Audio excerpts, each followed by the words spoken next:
Hello दोस्तों, welcome to my channel primary to middle classes. आज के इस वीडियो में हम भारत के पड़ोसी देश के बारे में पढ़ेंगे।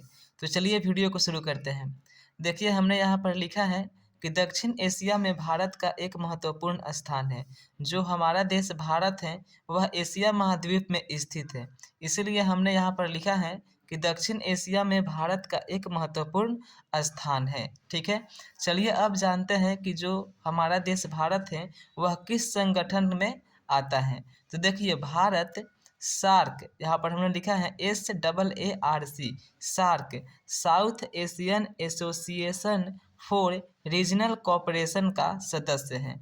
जो भारत है यह सार्क संगठन का एक सदस्य है। अब ये सार्क क्या है? तो देखिए, यह एशिया का एक संगठन है जिसकी स्थापना जो हुई थी 8 दिसंबर 1985 ईस्वी को हुई थी। इसकी स्थापना कब हुई थी? 8 दिसंबर 1985 ईस्वी को। इसका उद्देश्य था भारत के या इसके संगठन के अंतर्गत जितने भी देश आते हैं उनके आर्थिक, तकनीकी और राजनीतिक क्षेत्रों में सहयोग करना। ठीक है, इसीलिए इस संगठन को संगठित किया गया था। तो जो भारत है यह सार्क संगठन के अंतर्गत आता है।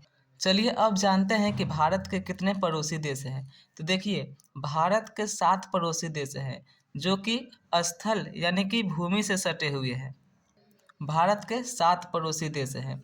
इस सातों पड़ोसी देश को एक ट्रिक की मदद से हम याद कर सकते हैं। जो ट्रिक है बचपन में MBA किया।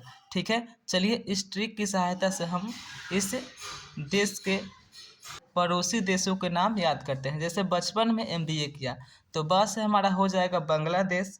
ठीक है, च से हो जाएगा चीन, और प से पाकिस्तान, और न से नेपाल, और M से हो जाएगा म्यांमार। ठीक है, B से भूटान, और A से अफगानिस्तान। तो ये 7 पड़ोसी देश हैं भारत के। ठीक है, देखिए हमने यहाँ पर लिखा है श्रीलंका और मालदीव द्वीपीय पड़ोसी देश हैं। तो द्वीपीय पड़ोसी देश का क्या मतलब होता है? हमने यहाँ पर लिखा है समुद्री सीमा साझा। ठीक है, चलिए इसको समझाते हैं हम। देखिए, पहले द्वीपीय पड़ोसी देश को समझते हैं। द्वीपीय पड़ोसी देश किसे कहते हैं? तो जो देश चारों ओर से समुद्र से घिरे रहते हैं द्वीपीय पड़ोसी देश कहलाते हैं। तो जो श्रीलंका और मालदीव है यह चारों ओर से समुद्र से घिरे हैं। ठीक है, और ये भारत से जल के माध्यम से सटे हुए हैं।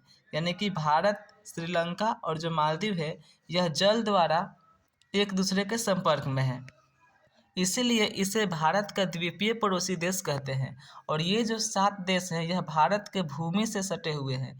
ठीक है, यानी कि भारत के स्थल मार्ग, जो स्थल है उससे सटे हुए पड़ोसी देश है। और ये भारत के समुद्री यानी कि समुद्री सीमा को साझा करने वाले पड़ोसी देश है श्रीलंका और मालदीव। ठीक है, अब देखिए यहाँ पर श्रीलंका भारत से मन्नार की खाड़ी, श्रीलंका जो है भारत से मन्नार की खाड़ी तथा पाक जल संधि द्वारा अलग हो जाती है। ठीक है, इसे आप लोग याद रखिएगा। अब चलिए हम भारत के पड़ोसी देशों में से नेपाल देश के बारे में पढ़ते हैं। तो देखिए, जो नेपाल, पहला पॉइंट हो जाएगा कि नेपाल भारत का एक पड़ोसी देश है। ठीक है, दूसरा, नेपाल से निकलने वाली नदियाँ बिहार के मैदानी क्षेत्र से निकलकर गंगा नदी में मिलती है। ठीक है, नेपाल से निकलने वाली जो नदियाँ हैं वह बिहार के मैदानी क्षेत्र से निकलकर गंगा नदी में मिल जाती है। ठीक है, तो इस वीडियो में बस इतना ही। अगले वीडियो में हम नेपाल देश के बारे में और बिहार के शोक नदी के बारे में अच्छे से अध्ययन करेंगे। आप लोग इस क्वेश्चन का आंसर कमेंट बॉक्स में बताइएगा कि बिहार का शोक नदी किस नदी को कहा जाता है। ठीक है, तो मिलते हैं अगले वीडियो में, तब तक के लिए बाय। यदि वीडियो अच्छी लगी हो तो चैनल को सब्सक्राइब करें एंड वीडियो को लाइक करें।